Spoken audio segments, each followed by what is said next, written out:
He was called the king. The whole world worshipped him. Women fainted at his touch. Money, fame, power.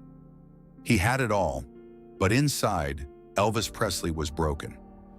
Do you know the story of Elvis? From a child in church, to his rise to fame, and what made him fall, and then come back to Jesus. This is not the story of the King of Rock. This is the story of a man who found the true king, lost sight of him, and searched for him until the last day of his life. Before we begin, if this story touches you, do me a favor right now. Hit that subscribe button, tap the like, and turn on notifications, because here at Shadows of Redemption, we tell the untold stories the world forgot, the stories of broken people who found God in the darkness. Now let's go back to Tupelo, Mississippi, 1935. January 8, 1935, Tupelo, Mississippi, a small, poor town forgotten by the world. In a two-room house with no electricity in an alley called Shake Rag, Elvis Aaron Presley was born. But before the rock, before the fame, before the lights, there was the church, the First Assembly of God Church in East Tupelo. That's where Gladys, his mother, took Elvis every week. And that's where something was planted in that boy's soul that could never be uprooted. The Pentecostal sermons, the choir, the gospel quartets, the power of that music shaking the wooden walls of the small chapel. Elvis didn't just hear it, he felt it. Gospel music got into that boy's bones and never left. He was 10 years old when he stood up in church and sang for the first time. Old Shep. The congregation wept. Gladys wept. And in that moment, something told Elvis, music is your path. But it was a path that started at God's altar and would end on a very different stage.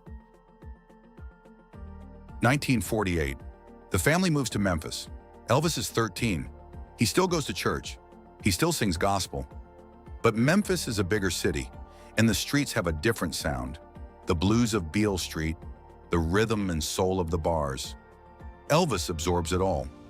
1953. Elvis walks into Sun Studio. He pays $4 to record 2 songs, My Happiness, a birthday gift for his mother. Sam Phillips hears something in that voice the world had never heard. A mixture, gospel, blues, country, something that didn't belong anywhere. And because of that, it belonged everywhere. And then it exploded. In 2 years, Elvis Presley was the most famous man in America, maybe the world. The crowds, the screams, the women fainting, the army, the movies, the money.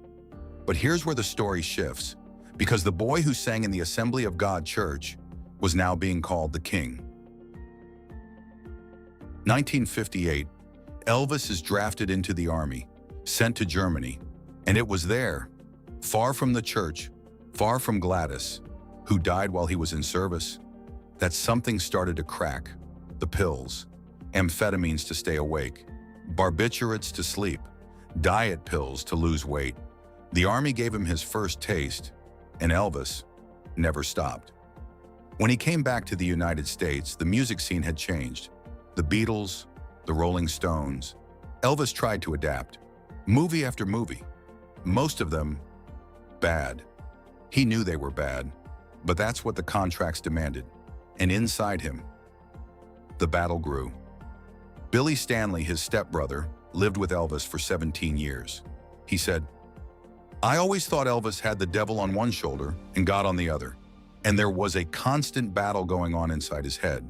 Elvis searched for answers everywhere: yoga, Tai Chi, Scientology, reincarnation, transcendental meditation, Kabbalah, Taoism, Buddhism.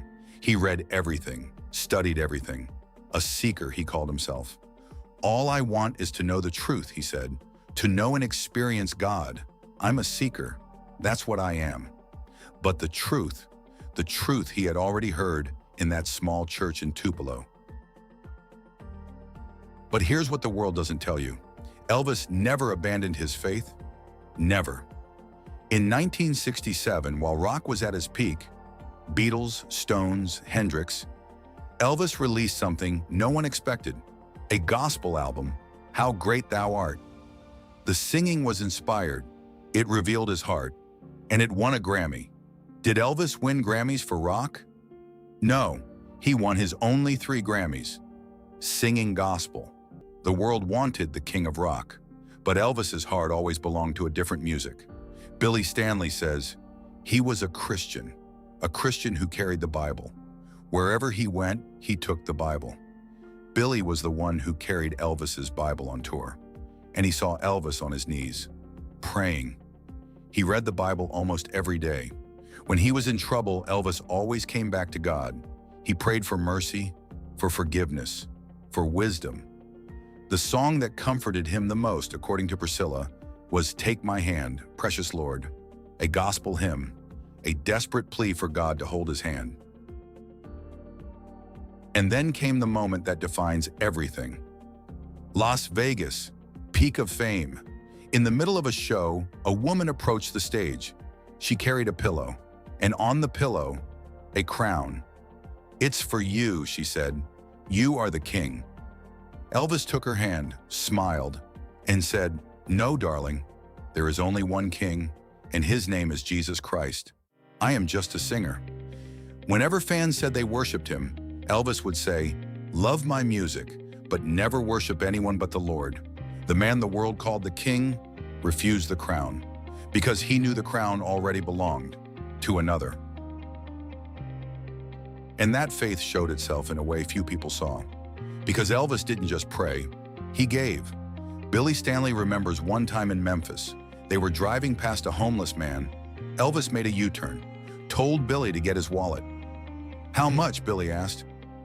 "All of it," Elvis replied. The man recognized Elvis. "God bless you, Mr. Presley." Elvis looked at him and said, "Sir, he already has." Billy started to cry. Another time, close to Christmas, a woman's house burned down. She and her children lost everything. Elvis had someone rent an apartment, pay 6 months of rent, furnish it, buy toys and clothes. His instruction was, if she asked who did this, tell her it was Santa Claus. He didn't want recognition. That's not fame. That's faith in action. August 16th, 1977. 2 days before he died, Elvis was at Graceland.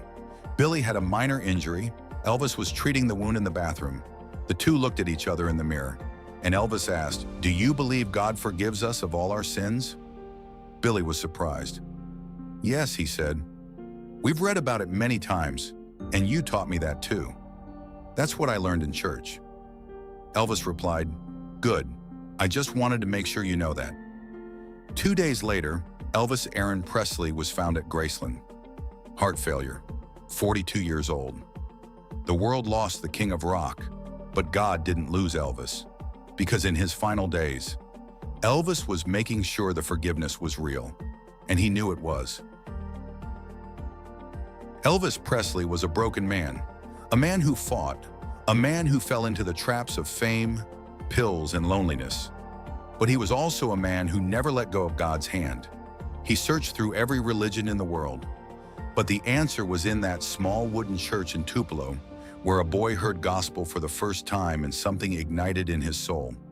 He refused the crown of the world because he knew the crown belonged to Jesus. And you? What crown are you holding today? What title has the world given you that's too heavy to carry? Because the same truth Elvis found is available to you. There is only one king, and his name is Jesus Christ, and he has his arms open, waiting for you to come home. If this story touched your soul, subscribe to Shadows of Redemption right now. Hit the like button on this video and share it with someone who needs to hear this today. Because here, we believe no life is too broken, no past is too dark, and no soul is beyond the reach of God's redeeming grace until the next story of redemption.